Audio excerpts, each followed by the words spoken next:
من الشيطان الرجيم بسم الله الرحمن الرحيم الحمد لله رب العالمين والصلاة والسلام على سيدنا محمد وعلى آله وصحبه وسلم اللهم علمنا ما جاهرنا وذكرنا ما نسينا وزدنا علما ونعوذ بك من حال أهل النار اللهم واجعل نياتنا خالصة لوجهك الكريم. Donc, on poursuit dans le livre et nous étions arrivés au nom de Allah Ta'ala. Il est Al-Alim. Al-Alim, c'est-à-dire celui qui a pour attribut la science de toute chose. Une science qui n'a ni début, ni fin, et qui ne change pas, bien évidemment, qui n'augmente pas et qui ne diminue pas. Sa science ne dépend pas des événements créés. Allah Ta'ala est celui qui a la science de toute chose. Alim, une science qui n'est pas comme la connaissance des savants. Car sa science, subhanahu wa ta'ala, est éternelle, exempte de début, alors que le savoir de tout autre que lui entre en existence. Donc lorsqu'on parle de l'attribut de Allah Ta'ala, le fait qu'il a pour attribut la science, comme tous ses attributs, tabaraka wa ta'ala, ce sont des attributs éternels, exempts de début. Puisqu'il a été confirmé que l'être de Allah Ta'ala existe de toute éternité, il est obligatoire que ces attributs soient éternels, exempts de début. Donc il n'y a pas une nouvelle chose qui advient à Allah subhanahu wa ta'ala. Lorsqu'il advient une nouvelle chose, c'est qu'il y a un début à cette chose. S'il y a un début, c'est ce que l'on appelle une créature. Celui qui a un début, c'est une créature. Donc on ne peut pas dire qu'il advient à Allah subhanahu wa ta'ala une créature. Hein? Nous qui avons un début, nos attributs ont forcément un début. Puisque nous-mêmes avons un début, eh bien Allah subhanahu wa ta'ala qui nous a créés, il nous crée nos attributs. Alors si on parle de notre attribut de science, c'est une nouvelle connaissance qui nous advient. Lorsqu'on était enfant, on a appris à parler. D'accord ? Une nouvelle connaissance nous est advenue, une nouvelle chose. Puis nous avons grandi et nous avons appris encore plusieurs choses. Donc nous, les créatures, notre science, elle a un début. Tout comme tous nos attributs, ils ont un début. Parce que l'entrée en existence d'un attribut implique l'entrée en existence de celui qui a cet attribut. Donc, puisque Allah Ta'ala, lui, existe de toute éternité, bien évidemment, tous ses attributs sont éternels, exempts de début. Si quelqu'un prétend qu'il y a une nouvelle chose qui arrive à Allah, subhanahu wa ta'ala, donc ça admettrait que l'être de Allah lui-même est entré en existence, donc que Allah aurait un début, donc qu'il aurait eu quelqu'un qui l'aurait créé, et ça impliquerait aussi qu'il y a quelqu'un qui crée en Allah de nouvelles choses, d'accord ? Un nouvel attribut. Donc tout cela n'est pas possible. Donc Allah subhanahu wa ta'ala existe de toute éternité et ses attributs sont également éternels, exempts de début. Il n'advient pas une nouvelle chose au Seigneur des mondes. Alors, on en profite pour donner cet avertissement, faites attention. Dans beaucoup de livres qui sont mal traduits, que ce soit en langue française, en langue anglaise ou dans d'autres langues, ils prennent les mots en arabe et ils les traduisent littéralement. Et ils sont portés à donner une traduction qui est propre à la créature. Ça veut dire le nom est en arabe. Ce nom-là peut avoir plusieurs sens dans la langue, mais eux, comme ils font une traduction littérale, ils ne vont pas choisir le sens qui est digne de Allah subhanahu wa ta'ala et ils vont prendre le premier sens apparent. Et le premier sens apparent, parfois, c'est porté pour les créatures. Par exemple, n'est-ce pas que Allah dit غير المغضوب عليهم غير المغضوب عليهم ولا الضالين Ghayril maghdubi. Al-ghadab qui est cité dans cette ayah, dans Surat al-Fatiha, Ghayril maghdubi, al-ghadab, c'est le châtiment de Allah subhanahu wa ta'ala. Ce qui est visé, c'est ceux qui encourent le châtiment. D'accord? Ce sont ceux qui encourent le châtiment. Donc, al-ghadab qui est visé dans cette ayah, c'est pas le ghadab des créatures.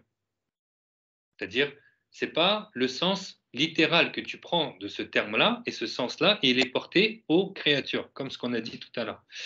Donc, si tu prends le premier sens de ghadaba, c'est se mettre en colère. Le ghadab, c'est la colère.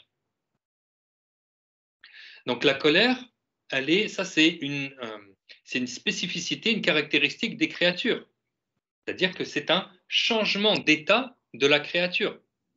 La créature n'était pas en colère, l'homme n'était pas en colère, c'était un premier état. Puis ensuite, il a quitté cet état pour entrer dans un nouvel état qui est la colère. Donc c'est une nouvelle chose qui lui advient. Si c'est une nouvelle chose, c'est donc une créature qui lui advient. La colère est donc entrée en existence. On ne peut pas dire au sujet de Allah Ta'ala qu'il se met en colère. Sinon, ça serait dire qu'il aurait quitté un état pour rentrer dans un nouvel état. Et les savants du Tawhid, ils ont expliqué cela. Ils ont expliqué que celui qui quitte un état pour rentrer dans un nouvel état, qu'est-ce qu'il y a entre ces deux états? Eh bien, il y a un temps. Il a quitté un état pour rentrer dans un nouvel état. Entre ces deux états, il y a un temps. Qui est le créateur du temps? C'est Allah subhanahu wa ta'ala. Donc on ne va pas dire que Allah subhanahu wa ta'ala, il dépend du temps. Donc on ne peut pas dire que le Seigneur des mondes change. De plus, celui qui change, c'est une preuve évidente de son entrée en existence. Celui qui change a besoin de qui le fait changer. On ne peut pas dire que Allah Ta'ala, il quitte un état pour entrer dans un nouvel état. D'accord? Donc c'est grave de dire au sujet de Allah qu'il se met en colère. Vous voyez? Donc ça serait grave de dire que Allah subhanahu wa ta'ala était ignorant d'une chose, puis il en a pris connaissance. Ça serait attribuer à Allah Ta'ala l'ignorance, donc un défaut, une incapacité, et celui qui est ignorant, ce n'est pas un créateur, d'accord? L'ignorant n'est pas un créateur. Donc, ils attribuent à Allah subhanahu wa ta'ala l'ignorance, et en plus, et donc, ils lui attribuent un nouvel attribut. Ils disent que Allah ta'ala, il lui est advenu un nouvel attribut. Donc, que quelqu'un aurait donné cette nouvelle créature à Allah subhanahu wa ta'ala. Donc, faites attention à ce que vous voyez dans les ouvrages, dans les livres, qui sont vraiment en nombre impressionnant. On peut parler de livres, on peut parler aussi de documentation sur Internet. Aujourd'hui, il n'y a pas un groupe de savants musulmans, que ce soit des savants du hadith, que ce soit des savants du Coran, que ce soit des savants dans la jurisprudence. Il n'y a pas de groupe de savants qui vont te dire, avant de publier ce livre, nous, on va le vérifier. Et s'il est correct, tu peux le publier. S'il n'est pas correct, tu ne le publies pas.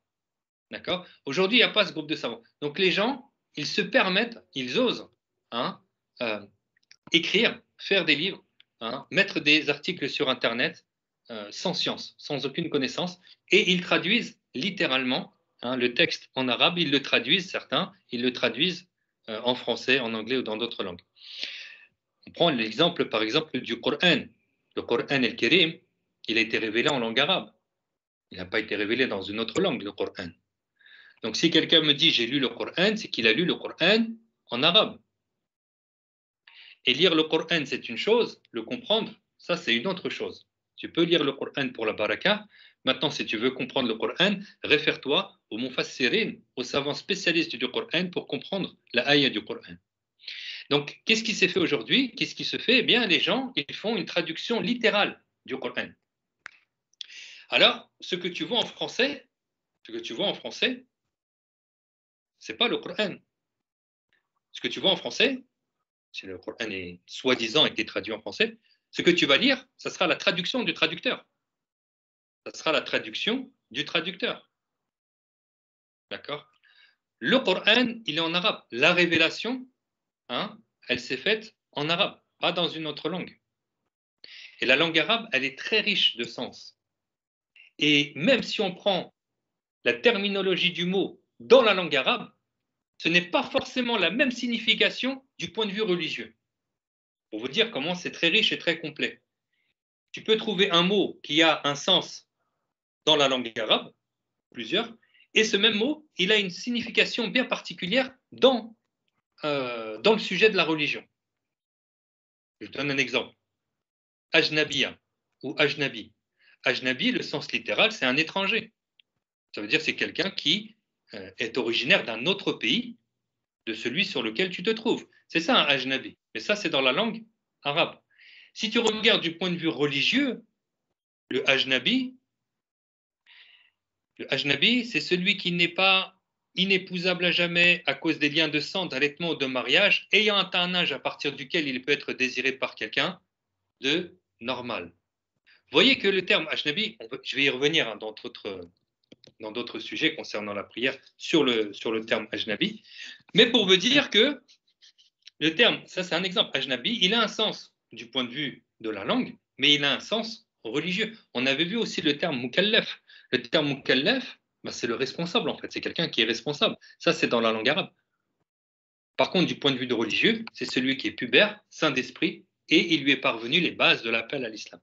Donc faites attention, hein, lorsque vous prenez la religion, déjà on ne la prend pas n'importe où et chez n'importe qui. Tu vérifies si ton enseignant il a une chaîne de transmission ininterrompue jusqu'au savant ou voilà, jusqu'au savant qui a fait son livre, hein, sur lequel cet enseignant-là il utilise pour donner son cours.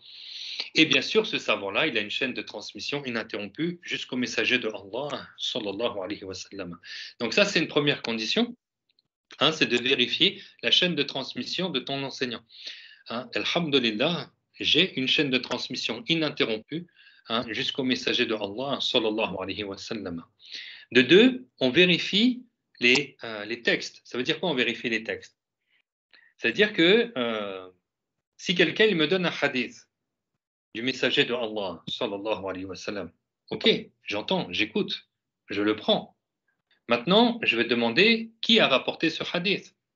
Il me dit, rapporté par Al-Bukhari. Ok, l'imam Al-Bukhari a rapporté le hadith. Et je vais chercher dans le Sahih d'Al-Bukhari, effectivement, le messager alayhi wa sallam a bien dit cette parole. Qu'est-ce qu'il nous reste à faire? Eh bien, il nous reste à aller chercher ce que le savant spécialiste du hadith a donné comme explication sur ce hadith. Parce que nous, on n'est pas des muhaddithin, on n'est pas des gens qui sont capables hein, de donner l'explication de ce qu'a dit le prophète Muhammad sallallahu alayhi wa sallam si nous-mêmes on ne l'a pas reçu par transmission.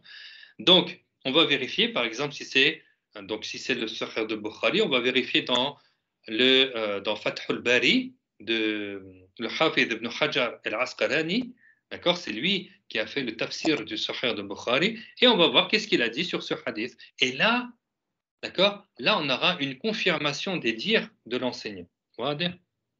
Donc faites attention, l'islam, elle ne se prend pas n'importe où et chez n'importe qui, encore moins à travers les écrits de X, Y, de Monsieur Abdullah. On est tous des Monsieur Abdullah pour les hommes. D'accord? On est tous des Abdullah, on est tous des esclaves de Allah. D'accord? Donc les gens, aujourd'hui, ils ne prennent pas pour référence des bons enseignants, ils vont chercher sur Google ou sur je ne sais où ils achètent des livres à la bibliothèque, dans les librairies, pardon, et ils essayent d'apprendre tout seuls leur religion. Mais ce n'est pas comme ça qu'on apprend l'islam. Ce n'est pas du tout comme ça qu'on apprend l'islam. Si tu veux apprendre la médecine, ce n'est pas en lisant tous les livres de la librairie Comment devenir un médecin et comment opérer quelqu'un que les gens ils vont te confier leurs enfants. Ça ne fera pas de toi un médecin. Si tu vas dans des universités où tu vas apprendre avec des gens de science, des gens de connaissance dans ce domaine, là oui, tu auras ce titre de médecin, hein, sans quoi tu ne peux pas apprendre tout seul. Alors que dire de l'islam? Si tu fais une erreur dans la médecine, c'est-à-dire si on te demande de soigner quelqu'un et puis en fait tu t'es trompé dans ton diagnostic, tu t'es trompé. Bon, ça va peut-être aggraver le cas de ce malade, il pourrait même mourir à cause de toi. Mais s'il meurt musulman, alhamdoulilah, il a gagné. Par contre, dans la religion, si tu fais une erreur, là on parle du paradis ou de l'enfer. Là c'est soit le paradis, soit c'est l'enfer. D'accord? Donc ce que tu vas mettre dans ton cœur, il faut que tout soit sahih, tout soit certifié, tout soit correct. correcte et conforme à la parole de Allah, subhanahu wa ta'ala, correcte et conforme à ce que nous a appris le messager de Allah, sallallahu alayhi wa sallam. Ton cœur, tu ne peux mettre que ce qui est correct. D'accord? Nous ne devons mourir qu'avec la bonne croyance, celle du messager de Allah, sallallahu alayhi wa sallam, sans l'avoir démenti sur une question, sans avoir démenti Allah, subhanahu wa ta'ala. D'accord? Donc faites très attention lorsqu'on apprend la religion musulmane. Donc je ferme maintenant cette parenthèse et on revient au sujet. Les attributs de Allah ta'ala, vous l'avez compris, sont éternels, exempts de début, et il n'advient pas une nouvelle chose à Allah subhanahu wa ta'ala. Une fois que vous avez cette connaissance, vous pouvez avoir cette distinction lorsque vous ouvrez un livre ou lorsque vous voyez un article, et s'ils attribuent à Allah ta'ala un défaut, n'importe lequel qu'il soit, vous savez que ça, c'est de la mécréance. Attribuer un défaut à Dieu, c'est de la mécréance. Donc vous savez que ça, non seulement on ne le met pas, absolument pas dans son cœur, mais en plus, on avertit les gens de cette erreur qui est la mécréance pour ne pas qu'eux-mêmes soient touchés par cette mécréance. Et je vous le dis, dans la prétendue traduction du Coran en français, il y a beaucoup de contradictions, beaucoup d'imperfections qui sont attribuées à Dieu. Beaucoup, énormément. Il y a même au niveau de certaines histoires, ça n'a absolument aucun sens, ça n'a absolument rien à voir avec ce qui est dit en arabe. Les savants, justement, spécialistes du Coran, ils ont dit « La yajuz tarjamat al-Qur'an ». Ce n'est pas permis de traduire le Coran. Ça veut dire que c'est haram de traduire littéralement le Coran. Le Coran ne se traduit pas, il s'explique. Qu'est-ce qu'ils ont dit? Ils ont dit « Yajuz tarjamati ma'ani al-Qur'an ». C'est quoi le ma'ani? C'est-à-dire le sens. Ça veut dire il y a la ayah du Coran, d'accord? Le savant, il a donné l'explication de cette ayah. Si tu veux passer de l'arabe à une autre langue, tu vas traduire l'explication de la ayah. Donc c'est ça qui est permis, de traduire le sens. C'est pour ça qu'on cite une ayah du Coran, on dit dans le sens en français, ou ce qui aurait pour sens en français, ou ce qui signifie. D'accord? Parce que la ayah, elle est en arabe, elle n'est pas dans une autre langue, la ayah. Si tu dis Qala Allahu Ta'ala, tu vas citer la ayah en arabe, ou sinon tu diras ce qui signifie, ou ce qui aura pour sens, ou le sens exégétique serait, etc. etc. D'accord? Donc, ils ont dit la yajuz tarjamat al-Qur'an, on ne traduit pas littéralement le Coran, mais on traduit le sens, l'explication du Coran. Et là, tu auras l'explication, ou bien la compréhension correcte de la ayah. En se référant, bien évidemment, aux savants spécialistes du Coran. De toute façon, innamal ilmu bit-ta'allum, la science, elle vient par transmission orale. D'accord? La science, elle vient par transmission orale auprès de gens bons et fiables. Donc, Allah subhanahu wa ta'ala, il est Al-Qadir, c'est-à-dire celui qui a pour attribut la toute-puissance parfaite sur toute chose. La toute-puissance de Allah étant un attribut éternel, exempt de début et de fin, par lequel Allah agit sur les possibilités rationnelles, c'est-à-dire les choses dont l'existence est possible selon la raison à un certain moment, tout comme l'inexistence est possible selon la raison à un autre moment. Par cet attribut, Allah fait exister et anéantit. Donc je reviens quand même sur l'attribut de Allah Ta'ala de sa science parfaite. D'accord? Il a pour attribut la science, une science parfaite. C'est-à-dire que Allah Ta'ala, de toute éternité, il sait. De toute éternité, il sait. Il sait toute chose de toute éternité. On a dit que sa science n'entre pas en existence. Donc Allah, subhanahu wa ta'ala, il sait de toute éternité que ce monde allait exister. Il l'a créé. Allah, subhanahu wa ta'ala, il sait de toute éternité qui va exister dans ce monde. Et il sait de toute éternité qui, parmi ces créatures qui vont exister, qu'est-ce qu'elles vont faire? Qu'est-ce qu'elles vont choisir de faire? Il sait cela de toute éternité. Donc de toute éternité, il sait, il connaît notre état. Il sait l'état de chacun d'entre nous. Est-ce que l'on va mourir croyant ou d'autres, est-ce qu'ils vont mourir sur la mécréance? Que Allah nous accorde de mourir croyant. Allah, amin. Allah sait de toute éternité qui, donc parmi ses esclaves, va entrer au paradis, et il sait de toute éternité qu'est-ce que ces esclaves-là vont faire au paradis, alors que le paradis, il n'y aura pas de fin. Allah, subhanahu wa ta'ala, il sait de toute éternité que si les choses, elles auraient existé, comment elles auraient existé? Il sait, et il sait que ces choses-là n'existeront pas. Donc, elles n'existeront pas réellement. D'accord? Donc, Allah, subhanahu wa ta'ala, sait tout de choses. C'est toute chose. Il sait tout de nous. Il sait ce qui se passe dans les cieux. Il sait ce qui se passe dans les océans. Rien n'échappe à sa science, subhanahu wa ta'ala. Puis on a expliqué, on a lu le texte qui nous apprend que Allah a pour attribut la toute-puissance parfaite sur toute chose. Alors le shir, il a bien expliqué, il a dit que la puissance de Allah concerne le possible rationnel. C'est quoi le possible rationnel? C'est-à-dire que c'est possible que ça existe et c'est possible que ça n'existe pas. D'accord? C'est ce qui accepte aussi bien l'existence que l'inexistence. Et donc, on parle alors des créatures. C'est possible qu'une créature existe, c'est possible que Allah lui mette fin à cette créature, qu'elle n'existe plus. D'accord? Donc la puissance de Allah, elle concerne ce qui est possible selon la raison. Vous savez que les jugements selon la raison sont de trois formes. Il y a ce qui est obligatoire selon la raison, ce qui est impossible selon la raison, et ce qui est possible selon la raison. Et l'homme est doté d'une raison, et chaque chose, elle rentre dans l'une de ces trois catégories. Soit c'est obligatoire, comme par exemple, il est obligatoire que si tu vois, c'est obligatoire selon la raison, que si tu vois un écrit, il y a forcément quelqu'un qui a écrit. Donc si tu vois un mur, il y a forcément son bâtisseur. Donc si tu vois ce monde, cet univers, il est forcément obligatoire, selon la raison, qu'il y a son créateur. Donc l'existence de Allah subhanahu wa ta'ala est donc obligatoire selon la raison.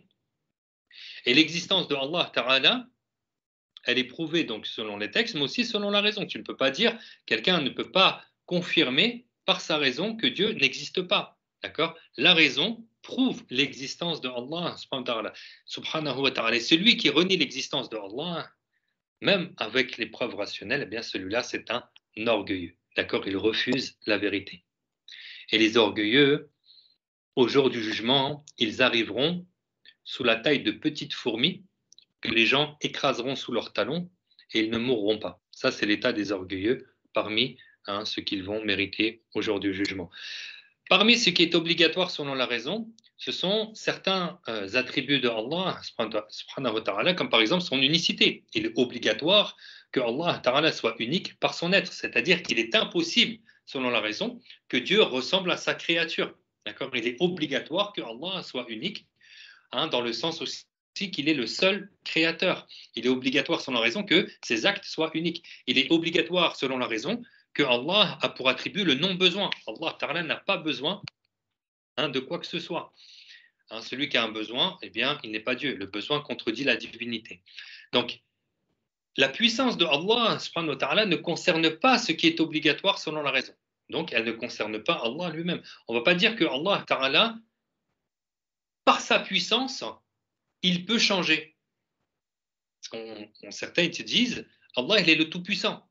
Si tu dis qu'il n'est pas tout-puissant, tu dirais qu'il est impuissant. Donc, c'est de la mécréance. C'est vrai, le fait de dire que Dieu est impuissant, c'est de la mécréance. Mais on lui rappelle, on lui apprend que la toute-puissance de Allah subhanahu wa ta'ala ne concerne pas Allah lui-même. Parce que c'est quoi la signification de la puissance? C'est l'attribut par lequel il crée, donc il fait surgir du néant à l'existence, et c'est l'attribut par lequel il anéantit. Donc si quelqu'un il dit que la puissance de Allah, elle concerne Allah lui-même, il est en train de dire que par sa toute-puissance, Allah peut s'anéantir. Et celui qui s'anéantit n'est pas tout-puissant. Donc vous voyez, la toute-puissance de Allah ne concerne pas ce qui est obligatoire selon la raison, donc elle ne concerne pas Allah et ses attributs.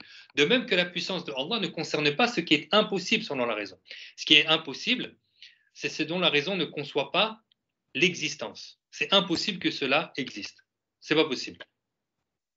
Par exemple, c'est pas possible que Dieu aurait un associé. D'accord? C'est pas possible qu'il y ait deux créateurs. C'est pas possible. D'accord? Sinon, il y aurait deux volontés divines, deux toute puissance, et le monde aurait été désordonné. Donc, c'est pas possible que il y ait plusieurs créateurs. Donc, la puissance de Allah ne concerne pas ce qui est impossible. Comme là, les questions de certains impudents qui te disent, et la réponse à leur question, c'est que c'est une question qui est impossible selon la raison, c'est à rejeter. J'ai envie même de te dire que c'est une question qui est stupide. Lorsqu'ils te disent, est-ce que Dieu peut créer un autre Dieu? Tu ne peux pas dire oui, Dieu peut créer un autre Dieu, sinon tu es en train de dire que oui, Dieu pourrait avoir un associé. Tu ne peux pas dire non, Dieu ne peut pas créer, sinon ça sera attribué à Dieu l'impuissance. Et tu ne peux pas dire je ne sais pas, parce que le je ne sais pas, ça serait peut-être que oui, peut-être que non. Donc le fait de dire oui, ça serait sortir de l'islam, le fait de dire non, ça serait sortir de l'islam, le fait de dire je ne sais pas, ça serait sortir de l'islam. Donc la question, est-ce que Dieu peut créer un autre Dieu, que certains impudents posent, c'est leur dire, mais ce que tu me dis relève de l'impossibilité rationnelle. C'est impossible selon la raison, hein, qu'il y aurait un Dieu qui rentre en existence. Parce que celui qui entre en existence est une créature, ce n'est pas un créateur, c'est une créature. Donc cette question, elle est stupide. Ou bien cette autre question, et la réponse est la même, hein, c'est de dire que c'est une question qui relève de l'impossibilité rationnelle. C'est ces gens qui te disent, mais qui a créé Dieu? Et on revient à dire la même chose. Celui qui est créé, c'est une créature, ce n'est pas un créateur. D'accord?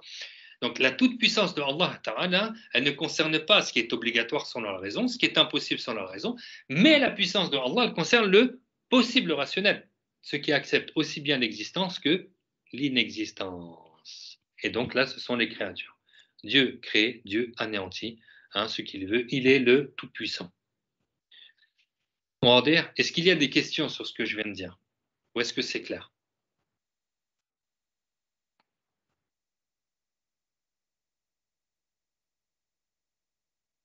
Ouais, je retrouve mon livre.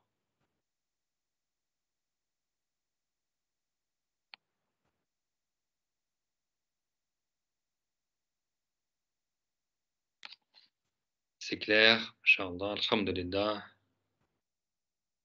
N'hésitez pas à prendre la parole, hein. Amin wa fik.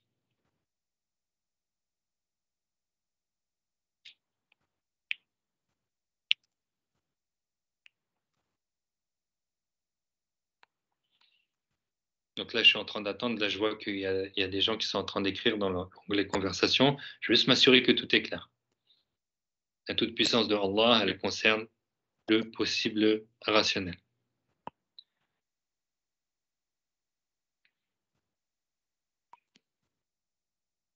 Ok.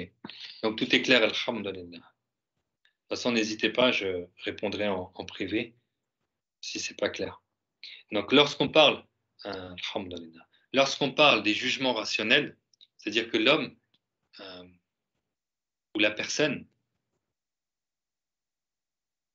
ne peut savoir les choses que sous ces trois conditions, sous ces trois formes. Soit il connaît cette information, il connaît cette information par ses sens qui sont sains, c'est-à-dire il a touché, ou il a vu, ou il a senti. Donc là, de lui-même, il peut confirmer cette information, d'accord? Il peut confirmer cette information parce que ses sens qui sont sains lui confirment.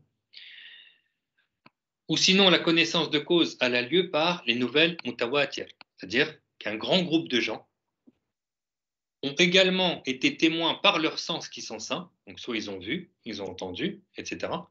Et ce grand groupe de gens a retransmis à un autre grand groupe de gens, au point que ce n'était pas possible qu'ils se réunissent sur un mensonge. Il y a tellement de gens qui ont été au courant du même événement qu'ils ont retransmis à d'autres personnes, et ces autres personnes ont retransmis, nous ont retransmis, hein, ont retransmis à d'autres personnes, et cette information, elle nous est parvenue. D'accord? Cette information, elle nous est parvenue. Par exemple, je n'ai jamais été en Kurdistan. Pourtant, je peux confirmer que le Kurdistan existe. Et je ne l'ai même pas vu sur Internet. Pourquoi je peux confirmer que le Kurdistan existe? Parce qu'il y a tellement de gens qui l'ont vu, il y a même des ressortissants, hein, de ce pays-là, qui nous ont appris, qui nous ont donné cette information que le Kurdistan existe, par exemple. Donc je ne vais pas renier l'existence du Kurdistan. Pourquoi? Parce qu'il y a tellement de gens qui nous ont rapporté cette information qu'on va dire qu'elle existe. C'est comme si tu me dis, oui, mais, par exemple, quelqu'un qui me dit, mais prouve-moi que le prophète Muhammad sallallahu alayhi wa sallam a bien existé. Eh bien, on lui dit justement qu'il y a tellement de gens qui l'ont vu, des milliers de personnes l'ont vu, d'accord, et ils ont retransmis cette information à d'autres personnes qui ont retransmis, et ça s'est retransmis de génération en génération jusqu'à nous. C'est comme si je lui dis, est-ce que tu peux me confirmer que Napoléon a existé? Est-ce que tu l'as vu, Napoléon? Tu ne l'as pas vu. Pourtant, tu ne vas pas me dire qu'il a jamais existé. Et c'est pas à travers les bouquins que tu peux me dire qu'il a existé, parce que l'ouvrage, ce n'est pas une réelle source de connaissances sur ces sujets-là. Par exemple, si je prends, excuse-moi, Shoaib, c'est le nom qui me vient en tête, si je prends Shoaib de l'île Maurice et je dis, et je fais un livre, et je dis voilà, Shoaib, c'est le baron de l'île Maurice, masha'Allah. Je fais un livre.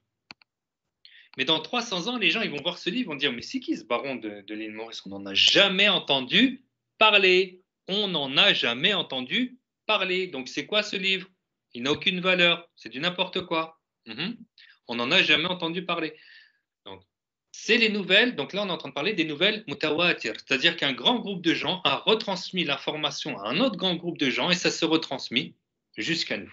D'accord? Donc ça, c'est la deuxième connaissance de cause. Donc vous savez maintenant, vous savez prouver une des preuves, bien évidemment, parmi tant d'autres, que le prophète Muhammad sallallahu alayhi wa sallam a bien existé. Et la troisième des connaissances de cause, c'est justement la raison saine.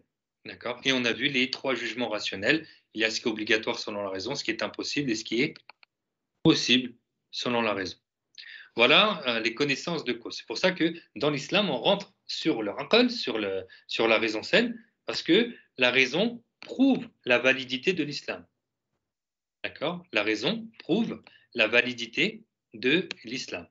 Donc là, par contre, d'abord, on se réfère au texte, c'est-à-dire au texte du Coran, d'accord? À la parole de Allah subhanahu wa ta'ala et aux paroles du messager, alayhi salatu wassalam, et notre raison vient appuyer, vient confirmer cette croyance. D'accord? Il vient confirmer ces dires. Par exemple, Allah nous dit Laysa kamithlihi shay. Rien n'est tel que lui, wa lam yakul lahu kufuwan ahad. Donc il n'a aucun équivalent. Donc ça nous apprend que l'être de Allah subhanahu wa ta'ala, il est unique. Donc que Allah subhanahu wa ta'ala n'a aucune ressemblance avec ses créatures. Effectivement, ma raison le confirme.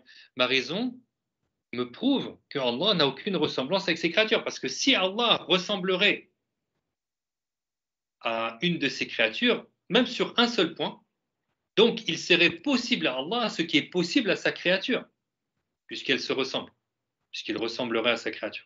Et qu'est-ce qui est possible aux créatures? C'est l'anéantissement. Or, l'anéantissement est impossible au sujet de Dieu. Donc il n'est pas possible que Dieu ressemble à ses créatures. Si Allah ressemblera à ses créatures, à une de ses créatures, alors pourquoi l'adorer? Puisque quelque chose lui ressemblerait. Pourquoi adorer Allah et pas cette créature?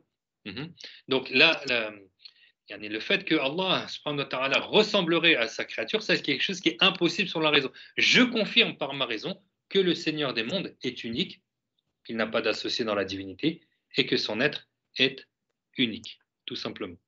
Donc voilà, et c'est important de savoir les jugements rationnels, ce qui est possible sans la raison, impossible et obligatoire, parce que la puissance de Allah subhanahu wa ta'ala ne concerne que ce qui est possible rationnellement, c'est-à-dire ne concerne que ses créatures. Un jour, j'ai fait un débat avec un wahhabite. C'était vraiment quelqu'un qui n'utilisait pas sa raison. De toute façon, les wahhabites n'utilisent pas leur raison. Ils interdisent même d'utiliser leur raison. Et il me dit que Allah est établi sur son trône. Je lui ai prouvé par les textes, je lui ai prouvé par la raison qu'il est impossible, donc, que le texte dément, que le Coran dément, que Allah serait établi ou assis sur une de ses créatures, et je lui ai prouvé rationnellement que ce n'est pas possible. Lorsque je lui dis, si tu me dis que Allah il est établi sur une de ses créatures, tu es en train de me dire que Allah il est plus petit que sa créature. Il me dit, mais n'est-ce pas que Allah il est le Tout-Puissant? Je lui dis, c'est vrai, Allah il est Tout-Puissant, ça n'a rien à voir. Il me dit, justement, par sa puissance, s'il veut, il peut devenir plus petit que le trône. Et voilà. Donc il a fait que la toute-puissance de Allah concerne Allah lui-même. Et là, ça a été vraiment une porte grande ouverte pour moi. Je lui dis, déjà d'une, tu es en train de dire que Allah, subhanahu wa ta'ala, par sa toute-puissance, il pourrait ressembler à ses créatures, donc il ne pourrait ne plus être unique. Et de deux, tu es en train de dire que Allah, selon ce que tu es en train de me dire, qu'il pourrait s'anéantir, donc qu'il n'existerait plus. Voilà comment j'ai mis fin au débat. Et les gens, là, ils étaient énervés après lui. Alhamdulillah, alhamdulillah. Enfin, sa stupidité m'a été utile. Donc c'est pour ça que nous, les gens de le Sunnah wal Jama'a, on a besoin d'apprendre ces sujets-là. D'accord? Il ne faut pas considérer que c'est des sujets ennuyeux, voilà, c'est des sujets qui sont très importants, qui ont leur importance. Allah, sa toute-puissance concerne les créatures.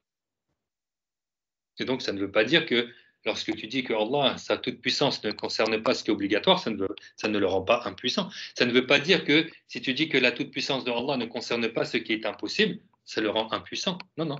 C'est que la toute-puissance de Allah concerne ses créatures. Il est le Tout-Puissant sur toutes choses. Subhanahu wa ta'ala. Salam alaikum. Wa alaykum assalam wa rahmatullah. Oui. Est-ce que tu aurais une définition de la raison selon ce qu'ont donné les savants? Inch'Allah, je vais la chercher, Inch'Allah. D'accord, barakallahu fik. Que la raison nous permet de distinguer le vrai du faux. Mais après, comment on peut expliquer à quelqu'un? Yani, la raison, le aql, la raison, c'est ce qui nous diffère de l'animal. La raison, c'est ce qui nous diffère de l'animal. C'est-à-dire que l'animal n'a pas de raison. Donc, l'animal n'a pas cette distinction de savoir qu'est-ce qui est obligatoire selon la raison, qu'est-ce qui est impossible et qu'est-ce qui est possible. L'animal, lui, il réagit par instinct animal. D'accord? D'ailleurs, ça, c'est une preuve. C'est une preuve qu'il n'est pas possible de passer de l'état d'animal à l'état d'homme. Ce n'est pas possible de passer de l'état d'animal à l'état d'homme. Parce que l'animal n'a pas de raison saine. Ça veut dire que tu peux mettre un singe à l'école, il restera un singe bête et indiscipliné. D'accord? On n'a jamais vu un chimpanzé s'asseoir sur les bancs de la fac. Ça, on ne les a jamais vus dans les couloirs de la fac. Pourquoi? Parce que l'animal n'a pas de raison saine. Un chat, un chien, un oiseau, une fourmi, une poule, ça n'a pas de raison saine. D'accord? Ça ne va pas. Voilà. Certains diraient, voilà, ça n'a pas d'aqal. Alors que l'homme, lui, il a une raison saine. Et par cette raison, par exemple, par ta raison saine, tu peux me dire, si quelqu'un coupe une pomme en deux, d'accord? Eh bien, ta raison te dit que la moitié ne sera jamais plus grande que l'entier. La moitié d'une pomme sera jamais plus grande que si elle était à son entier. C'est-à-dire que là, il n'y a personne qui a besoin de te l'apprendre, ça. Parce que la moitié, c'est jamais plus grand que l'entier. D'accord? Donc ça, tu n'as pas besoin. Donc, on n'a pas besoin de t'expliquer ou de te dire ce point-là. Donc, tu as utilisé ta raison saine. D'accord? Tu as utilisé ton aql, chose que l'animal n'a pas. Par contre, il est possible de passer de l'état d'homme à l'état d'animal. D'accord? Allah subhanahu wa ta'ala a transformé des peuples en singes et en porcs. Donc, ça, c'est quelque chose qui est possible. Oui? Non, tout à fait, c'est ça. J'acquiesce. Donc, alhamdulillah. Donc, Yani, c'est voilà, la raison saine. Alors, il y a un lien qui est entre le cœur et le cerveau. Cette raison, elle a ce lien. Yani, je vais vérifier, je vais demander plus de détails sur leur aql, yani, si tu veux. Et par cette raison, on a ce point de distinction. D'accord? C'est ce qui nous diffère de l'animal. L'animal, lui, n'a pas de raison saine. D'accord? Il n'a pas de raison saine, mais nous, on en a une. Et c'est une des causes de savoir. D'ailleurs, les prophètes, salam, lorsqu'ils sont venus apporter l'islam aux gens, dans un premier temps, ils ne sont pas venus avec les textes en leur disant c'est ça qu'il faut suivre, suivez ce texte-là. Sinon, les gens ils pourraient dire mais pourquoi tu veux que je suive ton texte en fait? Donc, ils ont prouvé l'islam par la raison. Ils ont prouvé l'islam par la raison.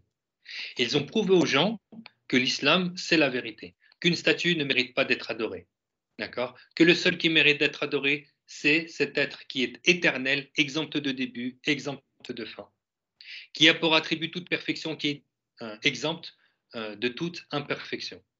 L'être qui mérite d'être adoré, c'est celui qui est unique, qui n'a aucune ressemblance avec ses créatures, d'accord? Donc, ils sont venus avec des preuves rationnelles. Pour expliquer l'islam aux gens, et bien évidemment, ils ont été appuyés par les textes sacrés. Après, il y a eu 104 livres révélés, hein, sur 124 000 prophètes, donc 313 prophètes messagers. Donc sur 313 prophètes messagers, ceux qui retransmettent la révélation avec des lois nouvelles, eh bien, il y a eu 104 livres révélés. Donc vous voyez qu'ils ont transmis l'islam avec des preuves, hein, et c'est des preuves rationnelles.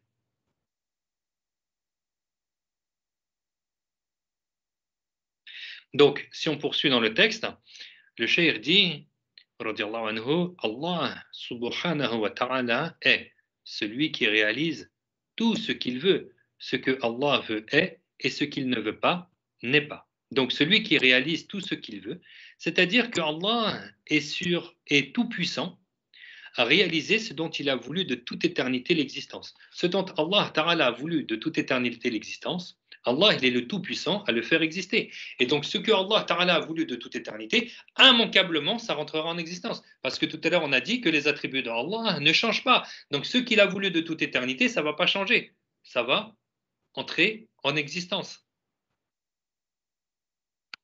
Par conséquent, Allah Ta'ala, rien ne le rend incapable de le faire. Il réalise ce qu'il veut de toute éternité, sans difficulté aucune, et personne ne l'en empêche. Et ce que Allah veut de toute éternité que cela existe, eh bien ça existera. Hein, c'est-à-dire advient et est amené à l'existence. Et ce qu'il ne veut pas de toute éternité que cela n'existe, n'est pas. C'est-à-dire n'est pas amené à l'existence. La volonté de Allah ne change pas, car le changement de volonté est un signe d'entrée en existence, et l'entrée en existence est impossible au sujet de Allah. Voilà encore, ça nous explique ce que l'on a dit tout à l'heure, que la volonté de Allah ne change pas, car le changement est un signe d'entrée en existence, et l'entrée en existence est impossible au sujet de Allah. Donc, Allah est celui qui réalise tout ce qu'il veut, subhanahu wa ta'ala.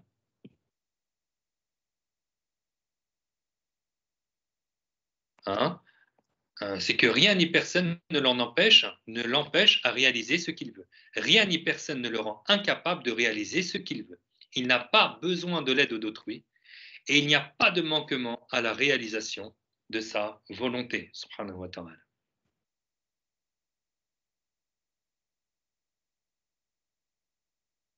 Il y a même une ayat du Coran, c'est-à-dire que rien n'empêche la réalisation de ce qu'il veut. Rien n'empêche la réalisation de ce qu'il veut. D'accord? Donc rien ni personne ne peut empêcher Allah subhanahu wa ta'ala de faire exister ce qu'il a voulu de toute éternité, que cela existe, comme ton existence.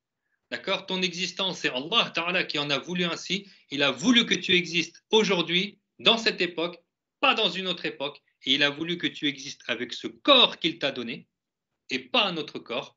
Il a voulu de toute éternité que tu accomplisses ces actes et pas d'autres actes, etc., etc.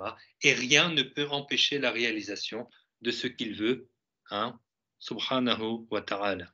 Pour ça, c'est important de s'en remettre complètement à Allah. C'est-à-dire qu'il n'y a pas quelqu'un d'autre qui va réaliser, qui va faire exister, si ce n'est Allah subhanahu wa ta'ala. Donc celui à qui on va demander en priorité, c'est Allah. C'est lui qui va nous donner, s'il veut nous donner. D'accord? Donc c'est à lui qu'on va demander. D'accord? C'est lui qui fait exister et c'est lui qui met fin aux choses. Donc ce que Allah veut et ce qu'il ne veut pas n'est pas.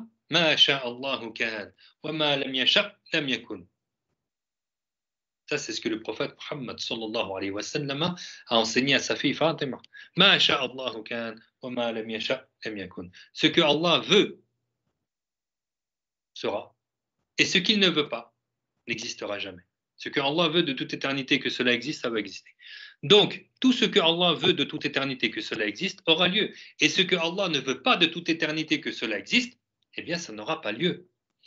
Et la volonté de Allah ne change pas, car le changement de la volonté est une preuve de l'entrée en existence, et l'entrée en existence est impossible selon la raison au sujet de Allah.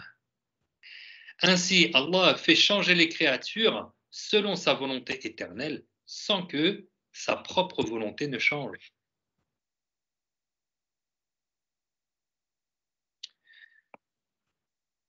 Yani, nous, on va demander à Allah. Donc, on va faire des du'as. Les du'as, une du'a, c'est une ibada, c'est une adoration. C'est-à-dire que quand tu demandes à Allah, subhanahu wa ta'ala, demande sincèrement lillahi ta'ala et tu auras les récompenses de cette invocation. Si elle se réalise, masha'Allah, tu auras eu alors deux bienfaits. Mais si elle ne se réalise pas, tu sais, tu te rappelles que une invocation ne va pas changer la volonté de Allah. Si Allah a voulu pour toi que tu aies cette chose, tu l'auras. Si Allah n'a pas voulu pour toi que tu aies cette chose, tu ne l'auras pas. Et des fois, on est comme pressé d'avoir une chose, mais il se peut, parce que nous on n'a pas la connaissance absolue, il n'y a que Allah qui connaît le rêve. Il se peut que cette chose que tu veux, en fait, ça soit un mal pour toi, ça ne soit pas un bien pour toi. Et Allah, il ne veut pas que tu aies cela. Il ne veut pas que tu aies cette chose que tu demandes parce que Allah Ta'ala, lui, il sait tout. Il n'y a rien qui lui est caché.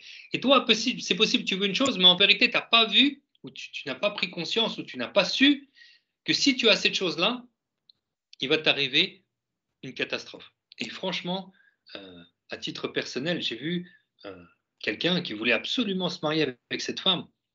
Mais vraiment, et en réalité, c'était un grand mal pour lui. C'était un grand mal. Donc, il a tout fait le nécessaire pour se marier avec elle. Et quand il était marié avec elle, après sa vie, c'était un vrai cauchemar. Un vrai cauchemar. Donc, lui, il a tellement voulu cette chose-là, il a fait toutes les causes, mais il n'a pas su, en fait, que cette personne-là, c'était un grand mal. D'accord? C'est ce que j'ai vu, c'est possible sur l'inverse. Qu'une femme veut se marier avec un homme, mais en fait, ce soit son pire cauchemar. Yani.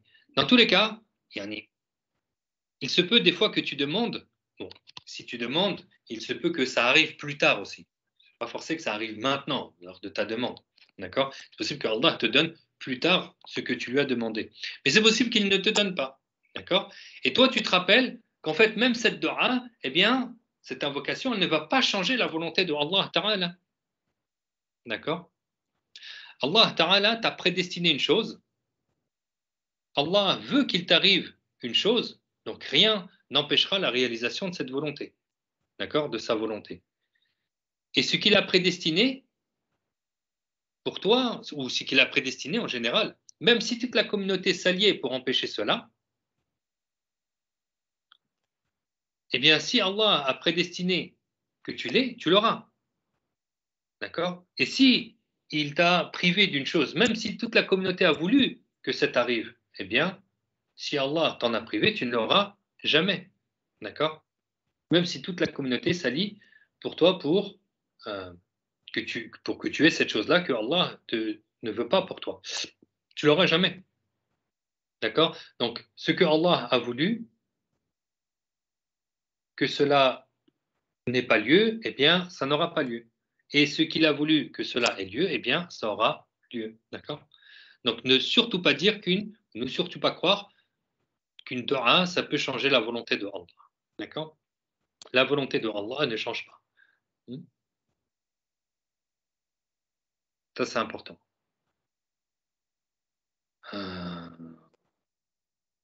Ainsi, il n'y a pas un seul grain de poussière qui soit en mouvement ou qui s'immobilise sans que ce soit par la volonté de notre Seigneur Azza wa Jalla. Une feuille qui tombe d'un arbre, un poisson qui nage, une fourmi qui marche sur cette terre, tout a lieu par la volonté de Allah. Même le grain de poussière en suspens dans l'air qui bouge, c'est voulu par Allah subhanahu wa ta'ala. La hawla wa la quwwata illa billah. Il y a beaucoup de secrets dans cette parole. La hawla wa la quwwata illa billah. C'est-à-dire celui sans la protection duquel personne n'est préservé contre les péchés et sans l'aide duquel personne n'a de force pour lui obéir. C'est-à-dire que personne ne peut éviter de désobéir à Allah sans sa préservation. Et personne n'a de force pour lui obéir sans l'aide de Allah subhanahu wa ta'ala. Donc il n'y a pas de préservation contre la désobéissance à Allah, si ce n'est par la protection de Allah. D'accord? C'est-à-dire que si quelqu'un commet un péché, c'est que Allah n'a pas protégé cette personne de faire ce péché. Donc, c'est que Allah a voulu de toute éternité que celui-là qui fait ce péché, eh bien, qu'il se retrouve dans un mal. Parce que dans un péché, il n'y a pas de bien. Dans un péché, il n'y a que du mal. C'est dans l'obéissance à Allah, c'est dans le bien que tu vas trouver la baraka, que tu vas trouver la miséricorde de Allah, les bénédictions, que tu vas trouver les bénédictions de la part de Allah. C'est dans le khayr, dans le halal, dans le bien. Donc quelqu'un qui commet un péché, qui désobéit à Allah Ta'ala, il va se retrouver lui-même dans un mal. Non seulement il désobéit à Allah, donc il est menacé de son châtiment, mais en plus, il n'y a pas de baraka dans ce qu'il est en train de faire. Donc il va se retrouver dans quelque chose qui va être nuisible pour lui. D'accord? Si ce n'était pas nuisible pour lui, ça aurait été halal, ça aurait été possible de le pratiquer. Mais Allah, puisqu'il l'a interdit, et lui qui sait mieux que nous ce qui est bon pour nous-mêmes, puisque c'est lui qui nous a créés, c'est Allah subhanahu wa ta'ala qui nous a créés. Lui, il sait mieux que nous ce qui est bon pour nous-mêmes. Donc dans ce qu'il nous a interdit de pratiquer, eh bien, il y a un mal à le faire. Il n'y a pas de bien à le faire. Donc quelqu'un qui va se retrouver dans un péché, il va se retrouver dans un mal. Donc c'est que Allah Ta'ala a voulu de toute éternité pour lui qu'il soit dans un mal. C'est que Allah Subhanahu wa Ta'ala de toute éternité n'a pas voulu un bien pour lui. Donc c'est pour ça quelqu'un qui désobéit à Dieu, qu'il fasse vite son repentir et qu'il implore son Seigneur Azza wa Jal, qui lui demande le pardon et qu'il l'implore de le guider, d'accord, de l'éloigner des péchés. Que Allah nous éloigne et nous protège des péchés. Parce que si Dieu ne nous protège pas des péchés, qui va nous protéger? C'est Allah qui protège des péchés. Et si quelqu'un il fait la prière ou il fait un acte de bien, c'est parce que Allah Ta'ala lui a donné la force, il lui a donné la capacité à faire ce bienfait-là. C'est pour ça que quelqu'un maintenant, si on fait la prière, si on fait un bien, comme par exemple là, cette assemblée, c'est un grand bien pour nous, masha'Allah, eh bien on remercie Allah subhanahu wa ta'ala de nous avoir accordé la possibilité de faire ce bien, de nous avoir accordé ce bien. C'est Allah subhanahu wa ta'ala qui donne la force pour obéir à Allah ta'ala. Il y a des gens, on le voit, ils ne font pas la prière. Quand tu leur dis pourquoi tu ne fais pas la prière, ils disent je ne sais pas. Il dit je ne sais pas. Il dit bien sûr, tu lui dis crains Dieu. Mais en réalité, Allah Ta'ala ne lui a pas donné la force de faire la prière. Donc on va bien sûr motiver cette personne, on va lui demander qu'il implore Allah Ta'ala, qu'il invoque Allah Ta'ala de lui accorder la force pour faire la prière et de se mettre à faire la prière. Donc si quelqu'un il fait un acte de bien, même un jeûne, même un dhikr, même une récitation du Coran, n'importe quel bien, qu'il remercie Allah Ta'ala de lui avoir donné cette force et cette capacité à pouvoir faire le bien. Parce que si Allah ne te donne pas de l'aide pour lui obéir, tu seras alors dans la désobéissance. C'est Allah Ta'ala qui nous donne cette force, cette capacité, cette aide à accomplir les obligations. C'est ça, la hawla wa la quwwata illa billah. Wa la quwwata. C'est-à-dire c'est la capacité. Allah Ta'ala donne la capacité à son esclave de lui obéir. C'est Allah subhanahu wa ta'ala. Illa billah.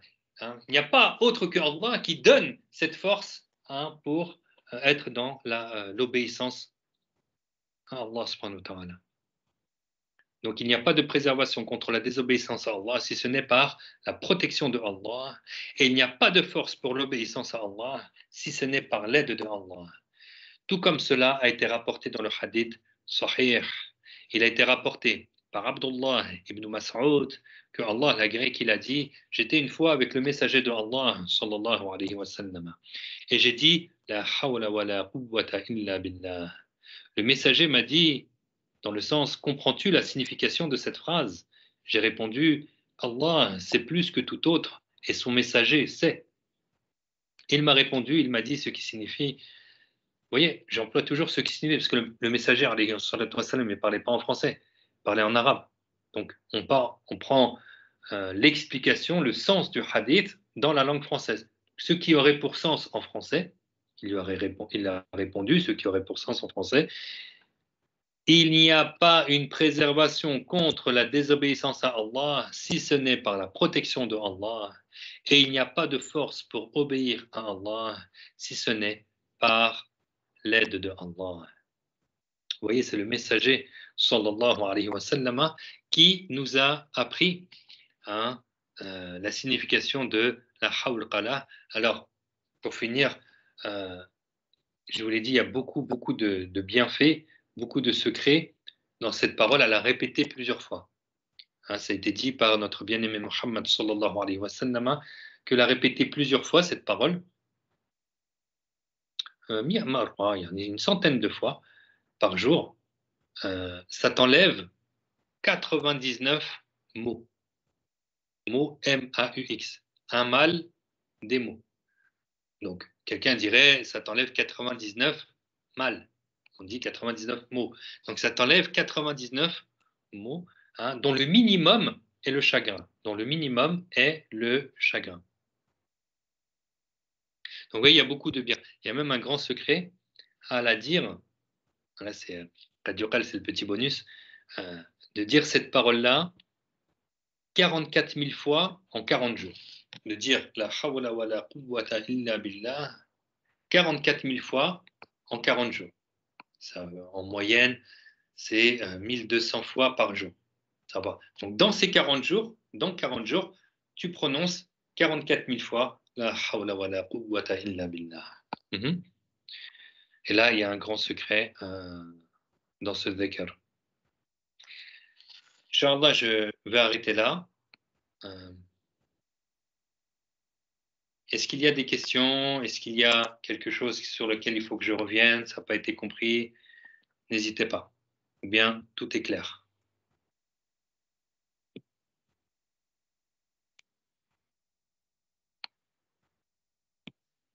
N'hésitez pas à prendre la parole, à écrire.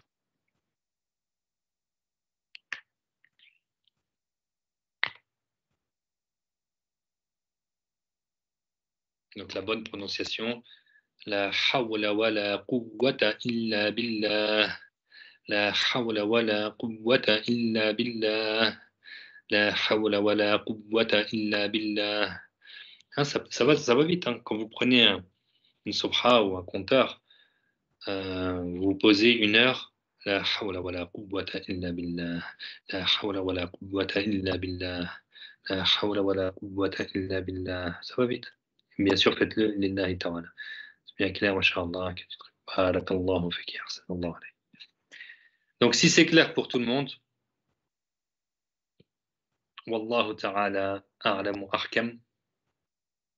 والحمد لله رب العالمين وصلى الله على سيدنا محمد الأمين ربنا آتنا في الدنيا حسنة وفي الآخرة حسنة وقنا عذاب النار ربنا لا تزغ قلوبنا بعد إذ هديتنا وهب لنا من لدنك الرحمة إنك أنت الوهاب لا إله إلا الله اللهم صل على سيدنا محمد وعلى آله وصحبه وسلم رب اغفر لي وللمؤمنين والمؤمنات بارك الله فيكم أجمعين إن شاء الله je vous dis à demain بإذن الله وبارك الله فيكم والسلام عليكم ورحمة الله وبركاته وعليكم السلام بارك الله فيكم